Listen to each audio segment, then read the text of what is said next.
Hello everyone, this is Michele and today we're gonna play a bit of something different. This is me in my Zero and we are playing War Thunder. Realistic battle over Saipan. And this time, yeah, so you can see I like my Zero definitely. That's why I decorated like this. If you see me playing a game with a certain aircraft that has this kind of markings on it, it's a good chance I had a couple of very good games in it. And Zero is definitely one of them. With Zero, if you are above the enemy, you can dictate the engagement and do whatever you want with the enemy. Of course, the enemy can be a very speedy aircraft, like an American type or Russian aircraft that can invertedly go with a high amount of energy upwards to you and surprise you. Be careful about those uppercut moves if you're boxing, of course. But if you are a good player with a Zero, you can dictate the pace even on those guys, because you only need one thing: stay above them. You can't go faster than 90% of the aircraft in the game. Zero is more than it's definitely a turn fighter rather than an energy or boom zoom fighter. You can use it as in a die, you can use it to surprise the enemy, but that's only in the certain aspects. If the enemy is going around 300 km per hour or less, or 500 maximum, you can use Zero as a boom and zoomer, but be mindful not to use hard maneuvers when you are fighting above 500 km per hour, because you can rip your wings easily. Yes, you can destroy aircraft pretty easily. And now I spotted something over there, and that's gonna be a Spitfire. We are 6 kilometers at the moment. Actually, we are now 6 kilometers, and just a little bit below us is an enemy Spitfire. And once you get above the enemy, I'm just going to show you how Zero is effective against, well, a Spitfire is a turning aircraft. Until you reach the Griffin series. The Spitfire is a very good, as I said before, turning aircraft, and as you see over there, it can sustain damage much more than you. So the Zero is a paper plane that can be very maneuverable, but doesn't sustain damage and doesn't go very fast. And as you see over here, I'm actually beating Spitfire in return on a high altitude combat. That's on 6 kilometers, and easily leaving my shots on him. And I think he is definitely dead. He can't do anything but only dive. And surprisingly, Zero can keep up with the Spitfire during short period of dive. As you see over here, Spitfire does another mistake, which is going the straight line. He doesn't go full dive, he just goes shallow one, and for a short period of time I needed a couple of my shots to converge on my target, and that's the enemy Spitfire gone. So that's one. At least the enemy Spitfire does something that no one in his team done, which is climbing. In this game, you need to climb. Starting encounters of the game are on being on higher than the enemy, having much more opportunities than the enemy, and hopefully you'll have a good Mark 1 eyeball to use against the enemy. That means spotting the little dots on your screen, providing that your screen is clean and not filled with some bullet holes. Anyway,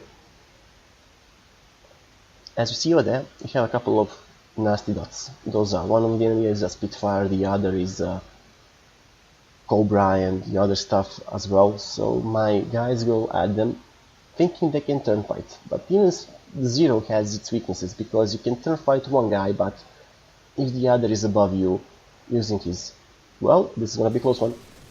Ooh, that was close. If the other is above you and using his speed to boom and zoom, you can outturn one, but the other will get you.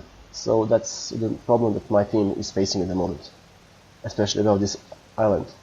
And now I'm in a turn fight against an enemy Spitfire, which is also a turn fighter, but as you can see, Zero has no problems with turning other Spitfires, no matter if they're high or low. Just keep one thing in mind. The advantage that I had in both fights is that I was above them. As you see over here, I scoring my first hits on the enemy, though my shots are going piss poor because I haven't played the game in a while and I don't know how to lead adequately, but I'll correct that soon. As you see over there, that's his wing gun, and I'm not gonna waste too much on my cannon shells, just a bit of machine gun fire on him to make sure he's going down. Yeah, and I wasted my cannon now. Well, anyway, at least I had only 2 shots of the cannon left, so why not use them? That's one enemy down. Okay, I'm on my second kill. I have 2 guys remaining above the A zone, and they are on my other zeros, so this is gonna be tricky. I'm actually praying that the enemy zero will stay, that my own zero will stay alive while the enemies are confronting him. As you can see over there, we took some shots in our fuel tanks. We are lucky that we weren't center fire. So I'm diving at the moment, and as I said before, be careful about dive, don't go over 500, that's why I'm cutting my engine down. And 500 kilometers per hour is decent speed, and you don't need to go over it because you're gonna have stiffening controls, the problematic stuff that's gonna make your dive in a zero go horribly wrong. And unfortunately, as I said before, one is still fighting, the other is boom and zooming, and our allies down, but at least we're gonna focus on the enemy Spitfire, and there goes its wing down. Now we have the enemy boom and zoomer, the Cobra, to chase. And this is the problem. I'm not speeding, I don't have enough speed to chase an enemy Cobra in a straight line. So I'm doing something completely different. I'm following him by being in a shallow climb. That will ensure me that I'll stay above my target, and when necessary, I can dive on him. We are now 300 kilometers per hour. I'm gonna keep it in a dive about 500 kilometers per hour, and I'm gonna dive only once he starts turn fighting me. Actually, once he starts to maneuver. Because as you can see, our base is gonna be capped by enemy tanks, and the AAA on the base is gonna be turned into red one, and it's gonna fire. Guess who? I'm the prime target. And he's gonna try to use that. Which means he's gonna stay near the airfield. I have a bit of time, a window of time for opportunity to get him. That's why I'm preparing now for the move. And he does what I wanted. He goes straight on his runway, and I just go for the dive. Again, not a steep one. Control my airspeed, keep it below 500, and I'm in. I now need to get on his tail and use my machine guns to at least cripple him enough for him to crash, or even get lucky and get a kill. Barrel roll it again.